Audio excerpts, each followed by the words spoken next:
बच्चों good morning. पिछले कालखंडों में हमने आवर्ती जमा खाता पे ब्याज की गणना किस तरीके से की जाती है, उसके लाभ क्या हैं, इन सब के बारे में चर्चा किया था। आज हम उनके प्रश्नों को हल करेंगे। प्रश्नावली 5.3 में इसके प्रश्न दिए गए हैं। चलिए, इसमें दो तरीके से प्रश्न आते हैं। एक, या तो हमको ब्याज निकालना होता है, या दूसरा ब्याज दिया होता है, दर की गणना करनी होती है हमको। तो दो तरीके के सवाल को हम देखते हैं। पहला सवाल लेते हैं हम इसी का कि विकास ने छत्तीसगढ़ विकास बैंक में 36 माह के लिए 75 रुपए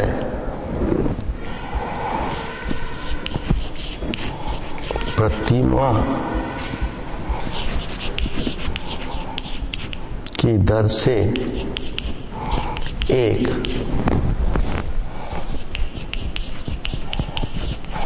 आवर्ती जमा खाता खोला।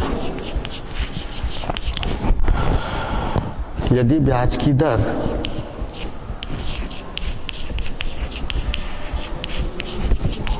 यदि ब्याज की दर 8%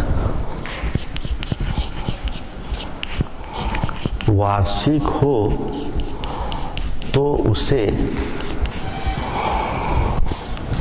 कितना धन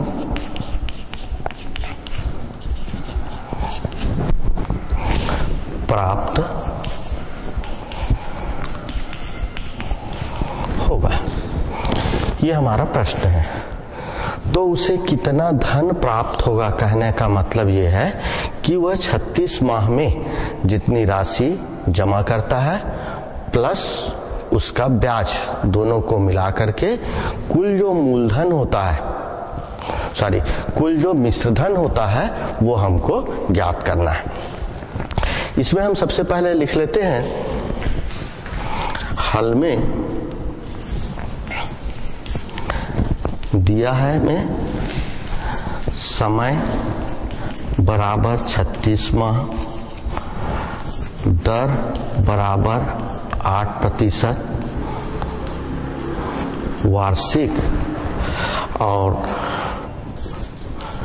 मासिक जमा धन ये है 75 रुपए। ये तीन चीज दिए हुए हैं। हम सबसे पहले इसका ब्याज निकाल लेते हैं। ब्याज का सूत्र हो जाता है मासिक जमा धन गुणित दर गुणित महीनों की संख्या, और कोष्टक में आ जाएगा महीनों की संख्या धन 1 और इस पूरा का बट्टे 100 गुणित 24।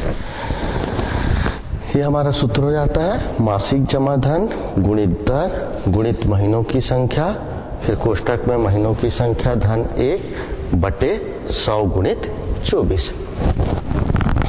या ये ब्याज बराबर हो गया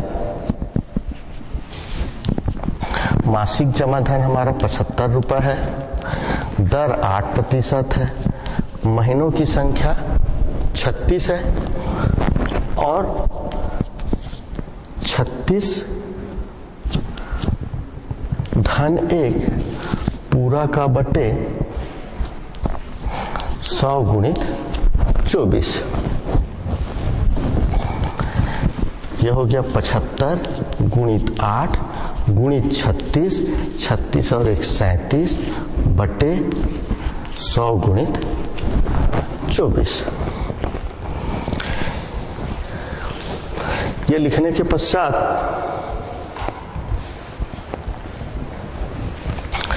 हम यहां पर काट देते हैं। 12 तिया 36 और 12 दूनी 24। 25 से काट दिए, 25 तिया 75 और 25 चौक 100। 4 से काट दिए, 4 एकम 4 और ये 4 दूनी 8। फिर इस 2 को काट दिए, 2 एकम 2, 2 एकम 2। अब हमारे पास बच गए 3 गुणित 3 गुणित 37। गुणा कर देते हैं हम। 37 गुणित 3 होता है 9। पूरा का गुणा कर दिए, 9 सत्ते 63 का 3 बच गया 6। 9 तिया 27, 27 और 6 33।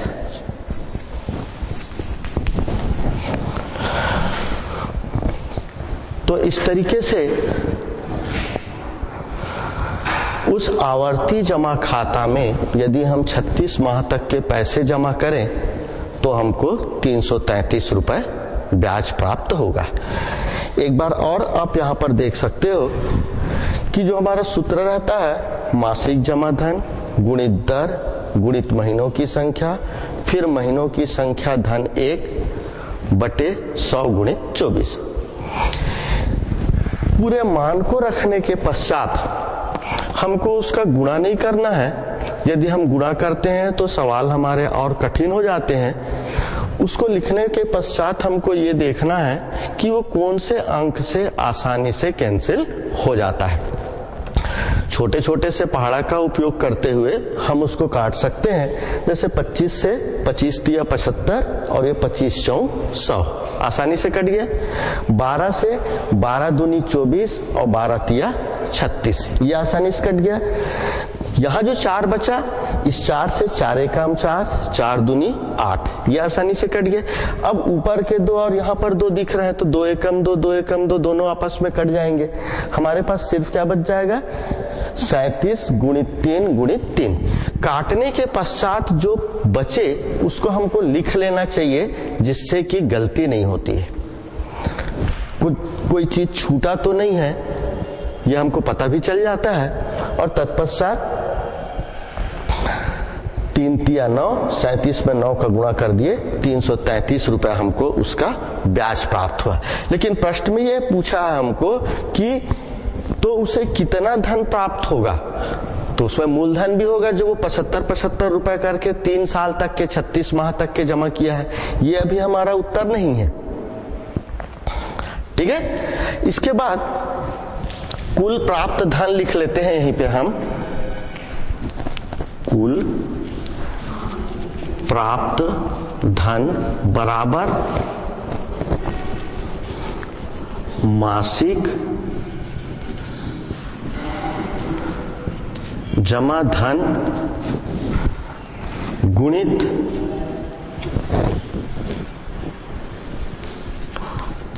महीनों की संख्या धन ब्याज। मासिक जमा धन गुणित महीनों की संख्या धन ब्याज। वह मासिक कितना जमा कर रहा है 75 रुपए 36 माह तक, और ब्याज कितना मिला उसको 333 रुपए। इस तरीके से अब 75 और 36 का हम गुणा करेंगे। 75 और 36 का गुणा करने के लिए हम यहीं पे रफ कार्य है, इसको हम गुणा कर देते हैं। 75 गुणित 36, 6 पंचे 30 का 0 बचा 3, 6 सत्ते 42 और 3 45। 3 से 3 पंचे 15 का 5 बचा 1, 3 सत्ते 21 और 1 22 जोड़ दिए। 5 5 10 का 0, 4 2 6 और 1 7 और 2। यह आ गया हमारा 2700। धन 333, तो जोड़ दिए दोनों को तो 3033 रुपए, यही हमारा लास्ट का आंसर होगा। ध्यान आखिरी में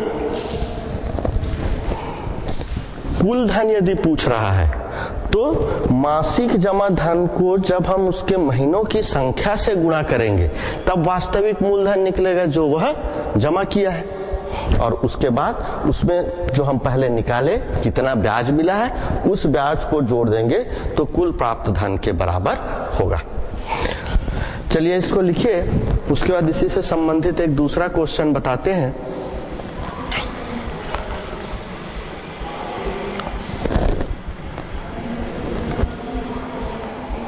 हो गया?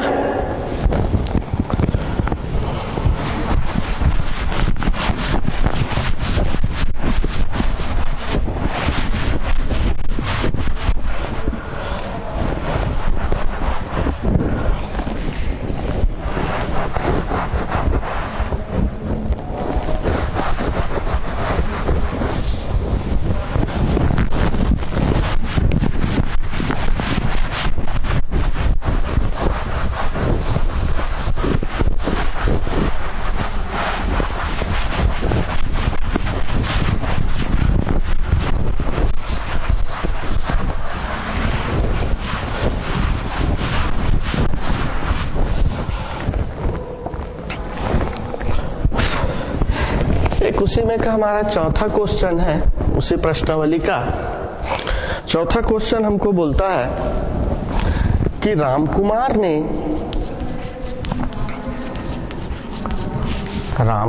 ने सेंट्रल बैंक की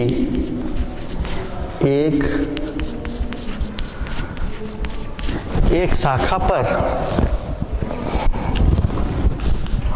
100 रुपए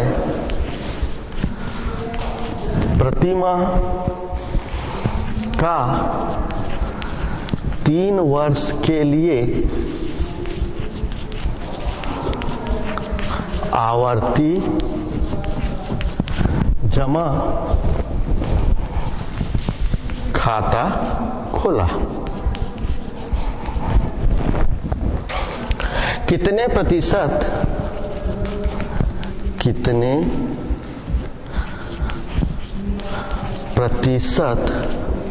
वार्षिक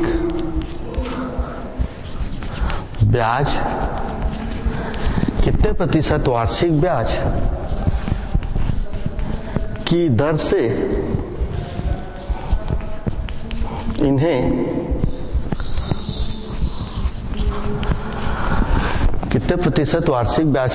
इन्हें 222 रुपए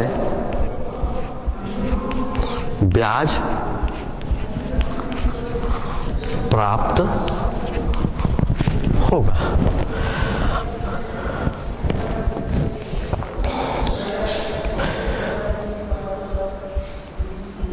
एक बार प्रश्न को फिर से देखते हैं कि राजकुमार ने सेंट्रल बैंक की एक शाखा पर 100 रुपए प्रति माह का 3 वर्ष के लिए आवर्ती जमा खाता खोला।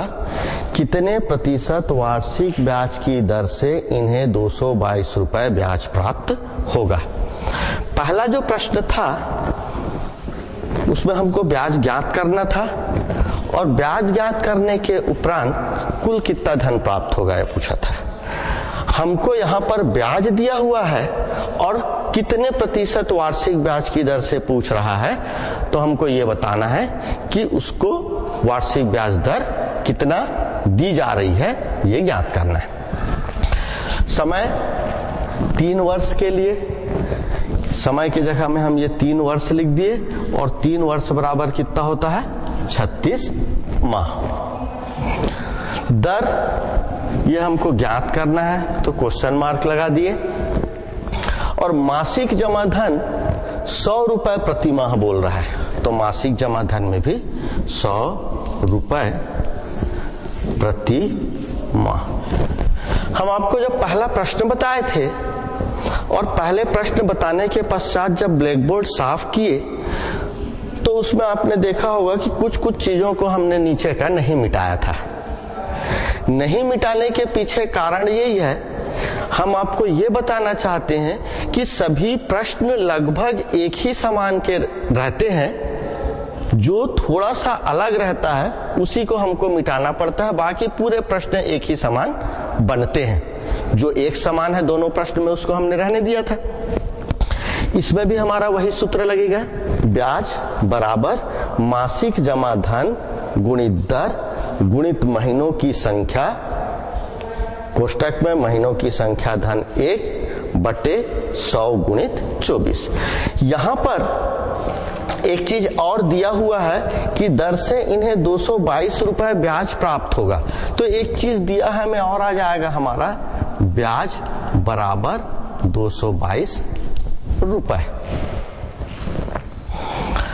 अब सूत्रों में मान रख देते हैं।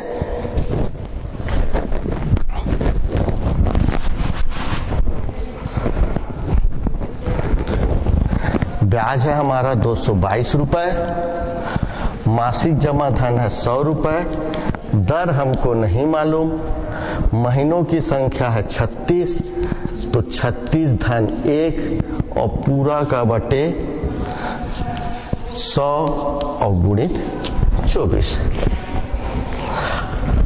अब यहां जो ऊपर में दर लिखा हुआ है, इस दर को हमको ज्ञात करना है, तो हम यहां पर लिख देते हैं दर। हर में जो है बराबर के दूसरी साइड से गुणा हो जाएगा, तो ये हो जाएगा 222 गुणित 100 गुणित 24 पूरा का बटे यह 100 गुणित 36 गुणित 37। इधर यह नीचे आ जाएगा। अब ये आने के पश्चात इसको हम काट देते हैं, तो देखिए कुछ कुछ तो आराम से कट जाएंगे। ये 100 से 100 कट गया, 100 एकम 100, ये 100 एकम 100। फिर 12 से कट गया, ये 12 तिया 36 और 12 दूनी 24। हम इसको 3 से काट देते हैं। देखो 3 सत्ते 21 बचा 1 और 3 चौक 12 और ये 3 एकम 3। यहां पर 74 है और यहां पर 37 है। यदि हम 37 का दुगुना करते हैं तो हमको 74 मिलता है। तो इस तरीके से ये 37 एकम 37 और 37 दूनी 74, तो दर बराबर कितना आ गया, 2 गुणित 2 बराबर 4। 2 गुणित 2 बराबर 4, या दर बराबर आ गया हमारा 4% और यही हमारा आंसर होगा।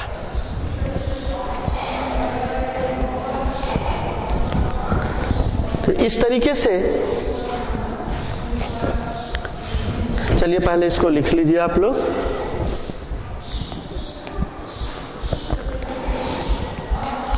खाते के हमारे कितने प्रकार होते हैं? बचत खाता में ब्याज की गणना, सावधि जमा खाता में ब्याज की गणना और आवर्ती जमा खाता में ब्याज की गणना, इन तीनों के बारे में हमने जाना। इसके पश्चात हम आयकर के बारे में पढ़ेंगे। इसको आप लोग लिखिए और लिखने के पश्चात फिर आयकर के बारे में बताते हैं।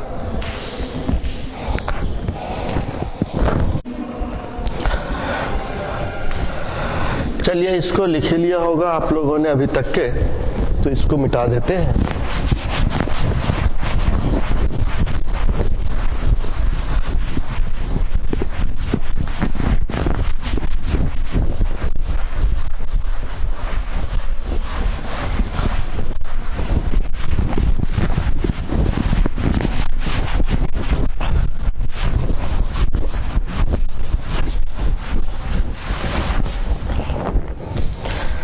नेक्स्ट जो हमारा टॉपिक है,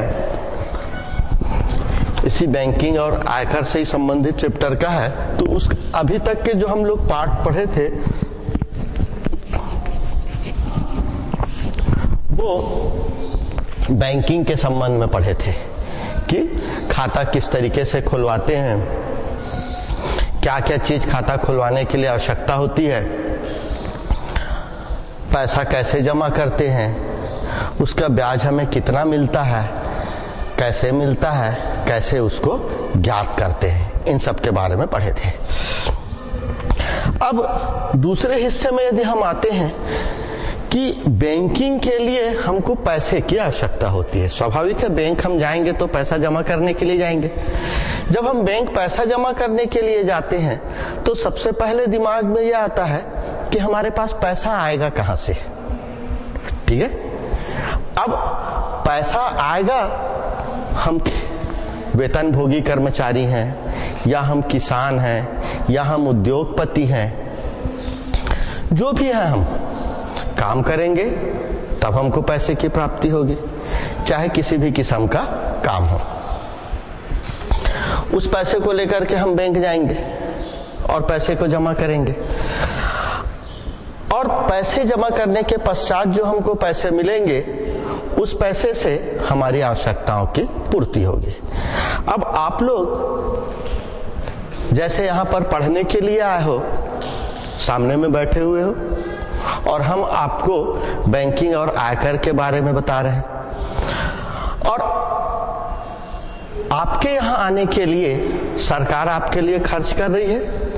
आप कुर्सी टेबल में बैठे हुए हो, आपके रूम में पंखे लगे हुए हैं, यदि आप ऊपर देखोगे तो पंखे घूम रहे हैं, और हम यहाँ पर आपको पढ़ा रहे हैं, हम अपना समय दे रहे हैं। स्वाभाविक है हम फ्री में नहीं पढ़ा रहे होंगे, हमको भी सरकार पैसे देगी, और आपको सुविधा, हमको पढ़ाने के पैसे दे रही है और आपको क्या दे रही है, सुविधा दे रही है। तो स्वाभाविक है सरकार को भी सुविधा देने के लिए काहे की आवश्यकता होगी, रुपए की आवश्यकता होगी, और वो सरकार रुपए कहां से लाएगी, हम आपसे।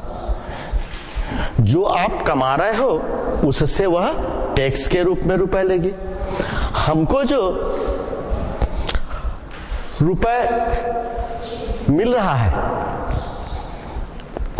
हम जो पढ़ा रहे हैं उससे हमको रुपए मिलता है, और उस रुपए से हम सरकार को क्या देते हैं, टैक्स।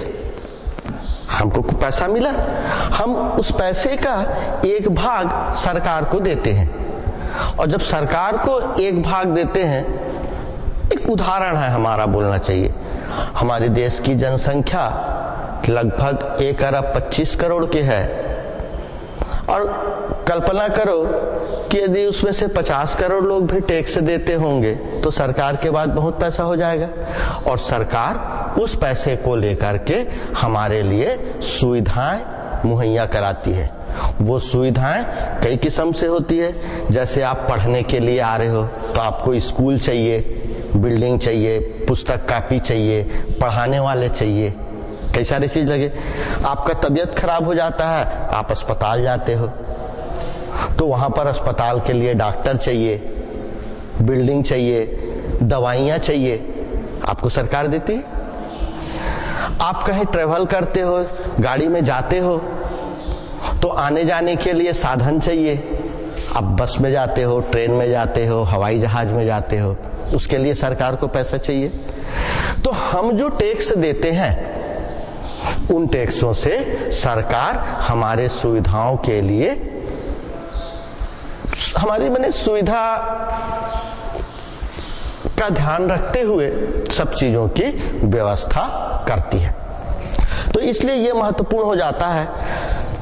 सुरक्षा के लिए बोलना चाहिए, हमारे देश की सुरक्षा के लिए सैनिकों की आवश्यकता होती है जो बॉर्डर में होते हैं, उनके लिए बंदूक, तोप, गोला, कई किस्म के हथियार रक्षा करने के लिए उसकी भी सरकार व्यवस्था करती है। पानी, बिजली, इन सब चीजों के भी सरकार व्यवस्था करती है। तो इन सब चीजों के लिए सरकार को काहे की आवश्यकता होती है, पैसे की आवश्यकता होती है, और वह सरकार वह पैसा हम ही से टैक्स के रूप में लेती है। वेतन भोगी कर्मचारियों से जो सरकार पैसा लेती है उस पर जो अतिरिक्त उसका एक भाग जो हमसे सरकार लेती है उसी को हम आयकर कहते हैं।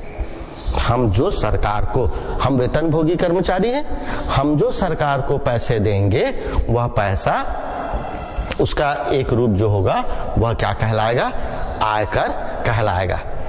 तो जनता से शिक्षा, स्वास्थ्य, सुरक्षा, बिजली, पानी इत्यादि की व्यवस्था के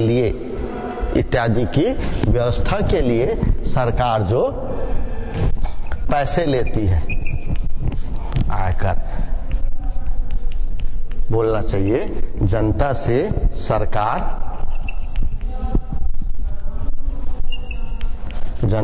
सरकार विभिन्न कार्यों के लिए, जैसे शिक्षा, स्वास्थ्य, सुरक्षा, बिजली, पानी इत्यादि की व्यवस्था करने के लिए, इत्यादि की व्यवस्था के लिए जो कर लेती है, किससे? वेतन भोगियों से। वेतन भोगियों से हम इसलिए बोल रहे हैं, आयकर तो सभी को देना पड़ता है, लेकिन हमारे जो कोर्स में है वो मुख्य है वेतन भोगियों से, तो हम वेतन भोगियों में ज्यादा जोर दे रहे हैं कि जो कर लेती है उसे क्या कहते हैं? आयकर। उसे आयकर कहते हैं। और ये जो आयकर है ये अभी से नहीं चल रहा है। जब हमारा देश आजाद नहीं हुआ था, राजा महाराजा का जमाना था, उस समय भी राजा महाराजा लगान लेते थे और उस लगान के द्वारा, उस टैक्स से, लगान एक किस्म का टैक्स ही है, और उससे वो पूरी व्यवस्था, अपने राज्य की पूरी व्यवस्था करते थे। अभी जो वर्तमान में टैक्स की व्यवस्था है या आयकर की व्यवस्था है, यह 1860 से लागू है। यह टैक्स की व्यवस्था 1860 से लागू है।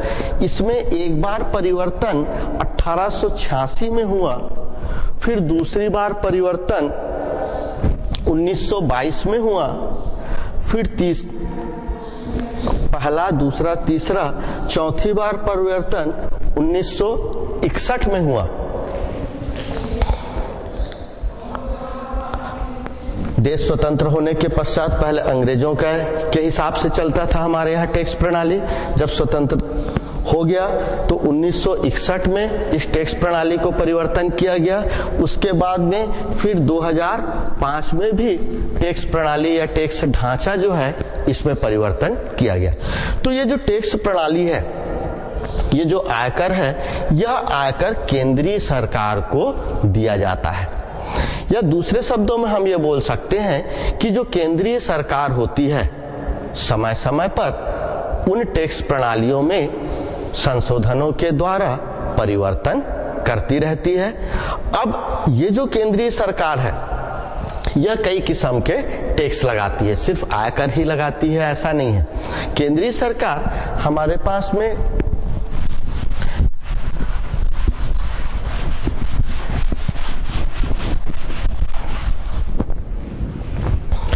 कई किस्म के कर लगाती है, जिसमें आयकर जो है वो तो प्रमुख है। उत्पादन कर एक होता है, उत्पादन कर। उत्पादन कर का मतलब, जैसे जो वेतन भोगी है वो आयकर दे दिया। कोई उद्योगपति है जो गाड़ी बनाता हो, गाड़ी किसी भी किस्म का गाड़ी हो, 2 व्हीलर हो या 4 व्हीलर हो, ट्रक हो, बस हो, जो भी गाड़ी बनाता है, तो अपने उद्योग में, अपने फैक्ट्रियों में उनका निर्माण कर रहा है और उसके बाद बेच रहा है। तो उसको निर्माण करने के बाद, उसका उत्पादन करने के बाद उसमें भी सरकार टैक्स लेती है। सरकार को हमारी सभी व्यवस्था के लिए बहुत पैसे की आवश्यकता होती है, तो वो नया नया क्षेत्र ढूंढती है कि किससे लोगों से, जनता से पैसा लिया जा सके। वेतनभोगी वाले से आयकर ले लिए, जो उद्योगपति हैं, जो कुछ कुछ निर्माण करते हैं, चाहे ये चाक भी क्यों ना हो, चाक को कोई ना कोई तो बना रहा है। जो आप जहां बैठे हैं वो कमरे हैं, कमरे में सीमेंट लगे हुए हैं, सीमेंट का उत्पादन हो रहा है, तो सीमेंट बनाने वाले से भी उत्पादन कर हो गया, छड़ बनाने वाले से भी उत्पादन कर हो गया, पंखे बनाने वाले से भी उत्पादन कर हो गया, लाइट बनाने वाले से भी उत्पादन कर हो गया, बल्ब वगैरह, बल्ब ट्यूबलाइट जो आपके कमरे में लगे हुए हैं। तो हर चीज के उत्पादन में जो केंद्र सरकार है क्या ले लेती है, उत्पादन कर लेती है। दूसरा लेती है वो सीमा शुल्क। सीमा शुल्क, सीमा शुल्क का मतलब कई चीजें ऐसी होती है जो हमारे देश में नहीं बनता है, या हमारे देश से ये कोई व्यक्ति जब बाहर जाता है तो उसको बाहर की चीजें पसंद आ जाती है। कोई बाहर गया तो उसको बाहर की घड़ियां पसंद आ गई, वो अपने लिए यहाँ पर घड़ी ले आता है, अपने लिए लाता है, अपने घर वालों के लिए लाता है, अपने दोस्त यार के लिए ले आता है। अब एक व्यक्ति तो एक ही घड़ी पहनेगा ना, अब खूब सारे वो घड़ियां को ले आया। यदि अब घड़ी ऐसा है जो बाहर भी बनता है और हमारे देश में भी बनता है, स्वाभाविक है यदि हम बाहर से कोई चीज लाएंगे तो हमारे देश का चीज नहीं बिकेगा, और हमारा जो पैसा है वो कहाँ चला जाएगा, बाहर के चीजों को खरीदने में। हम आखिर रुपए लेकर के गए, डॉलर से खरीद करके लाए, जिसके बारे में हम पहले बताए थे, बैंक व्यवस्था करती है। अब सामान तो खरीद के ले आए हम अपने देश में, लेकिन हमारे देश को क्या फायदा हुआ, कुछ नहीं। तो जब हम कोई भी सामान दूसरे देश से खरीद करके लाते हैं तो सरकार सीमा पर जब हम आते हैं, वो सीमा एरोड्रम भी हो सकता है, या जहां पानी जहाज रुकते हैं वहां पे भी हो जाता है, तट पे, हमारे सब चीज को चेक करते हैं कि आखिर वो बाहर गया था तो क्या क्या चीज लेकर के आया है, और चेक करने के पश्चात उसके कपड़े लत्ते के अतिरिक्त ऐसा कुछ सामान दिखता है कि जो बाहर से वो खरीद के लाया है, तो उस पर वो टैक्स लेती है। उसी टैक्स को क्या कहा जाता है, सीमा कर। और आता है सीमा शुल्क, और एक आता है हमारा केंद्रीय बिक्री कर। केंद्रीय बिक्री कर, कोई सामान जब हम बेचते हैं उत्पादन करने के पश्चात, तो उसको बेचने से भी टैक्स देना होता है।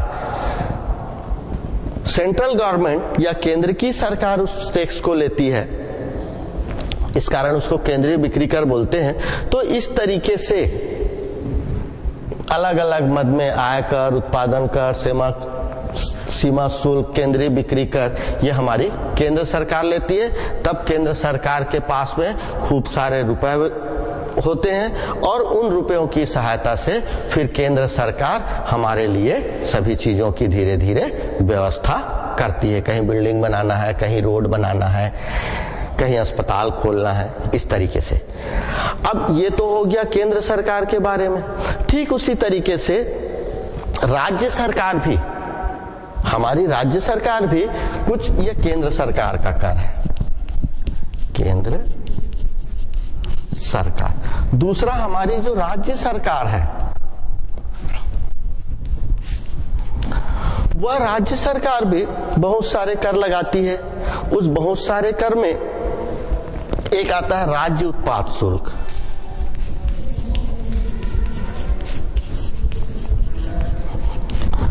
अब राज्य उत्पाद शुल्क का मतलब राज्य के अंदर में कोई चीज हम बना रहे हैं तो उसमें टैक्स देना पड़ रहा है। तो उत्पादन कर के नाम से केंद्र सरकार भी लेती है, और राज्य उत्पाद शुल्क के नाम से राज्य सरकार भी लेती है। कृषि व राजस्व कर,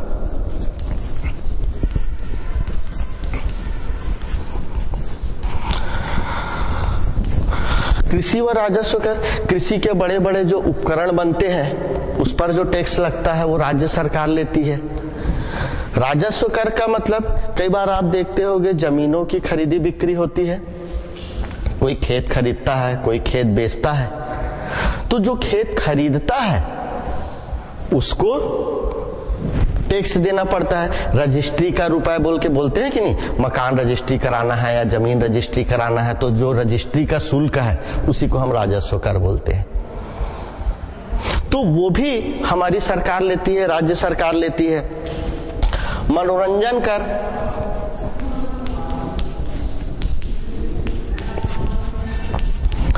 मनोरंजन कर भी राज्य सरकार लेती है। आपने देखा होगा कि जब आप टाकीजों में पिक्चर देखने के लिए जाते हो तो वहां से जो टिकट मिलता है उस टिकट में राज्य शासन के छोटे छोटे से टिकट लगे होते हैं, डाक टिकट समान दिखते हैं। वो देखे हो आप लोग? यदि नहीं देखे होगे तो कभी टाकीज में जाओ पिक्चर देखने के लिए तो आप देखना कि आपको जो टिकट मिलेगा उस टिकट उसमें छोटे छोटे से टिकट चिपके रहते हैं जो सरकार उन टाकीज के मालिकों को देती है। तो पिक्चर देखने के लिए आप जा रहे हो तो भी आपको टैक्स देना पड़ता है। आप टीवी देखते हो, तुम्हारे आजकल तो जगह जगह वो लग गए हैं, डीटीएच, रिलायंस, वीडियोकॉन और डिश टीवी, तो आप उसको देखने के लिए पैसे देते हो, उसको रिचार्ज कराना होता है। तो रिचार्ज कराने में जो उसका मालिक रहता है उसके पास भी कुछ पैसे जाते हैं और कुछ पैसे सरकार के भी पास जाते हैं जो मनोरंजन कर के रूप में सरकार लेती है।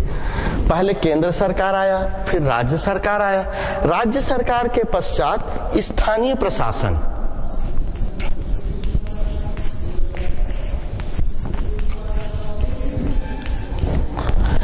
स्थानीय प्रशासन मतलब हम जहां रहते हैं, नगर निगम, नगर पालिका, ग्राम पंचायत, ये स्थानीय प्रशासन में आते हैं जहां हम रह रहे हैं। तो वो भी अपने खर्चे को चलाने के लिए टैक्स लेती है। आप देखते होंगे कि आप जहां पर भी रहते होंगे, रोड में लाइट जल रहा है, रोड साफ सफाई है, तो वहां पे झाड़ू लगाने के लिए आदमी तो चाहिए ना। बिजली चल रहा है तो बिजली खर्च होगा, लाइट जल रहा है तो उसको पैसा देना होगा। तो उन सब चीजों के लिए स्थानीय प्रशासन भी छोटे छोटे से कर लेती है, जैसे गृह कर, संपत्ति कर, जल कर, सफाई कर,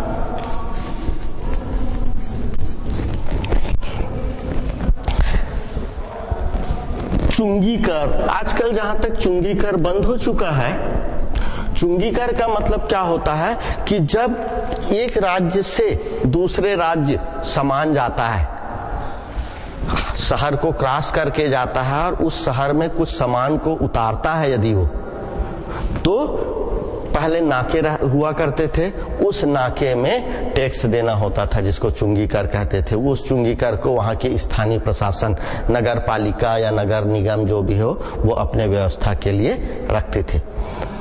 माने आप एक चीज देखे होंगे, यहाँ पर जो भी चीज हमने बताया उन सभी चीजों में हर चीज के लिए रुपए की व्यवस्था होती है।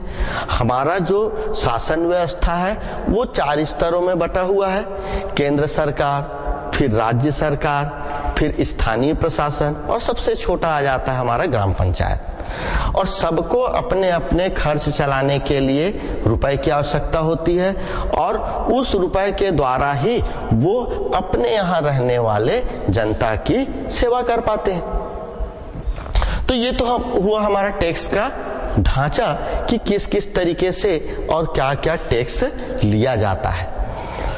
सिर्फ आयकर ही महत्वपूर्ण नहीं है, बाकी चीजें के बारे में भी हमको जानकारी होना चाहिए। लेकिन आयकर जो है, चूंकि हमारे कोर्स में है आयकर, तो इसलिए वह थोड़ा सा ज्यादा बाकी से महत्वपूर्ण हो जाता है। यह जो कर होते हैं, यह कर भी हमारा 2 प्रकार से होता है।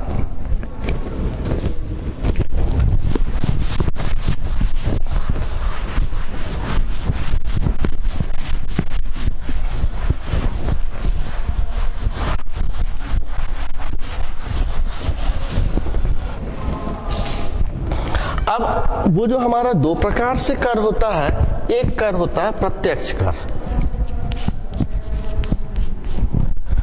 प्रत्यक्ष कर का मतलब होता है कि जो हम सरकार को सीधा देते हैं। सीधा देते हैं का मतलब जैसे हमारा आयकर जो है वेतनभोगी कर्मचारियों के तनख्वाह से कट जाता है, सीधा सरकार के पास पैसा चला जाता है। संपत्ति कर,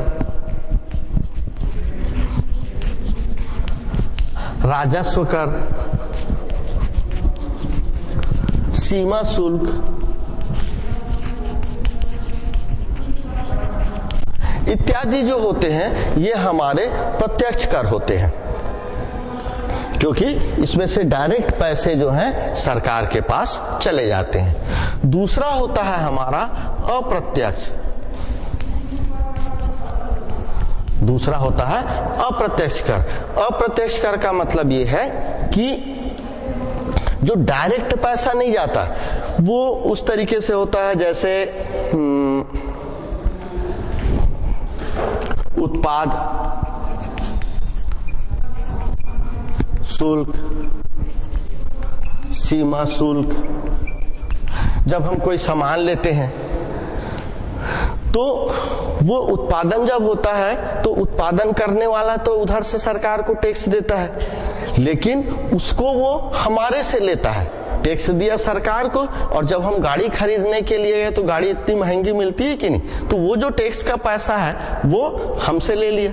तो अप्रत्यक्ष रूप से हमारे से किसके पास गया?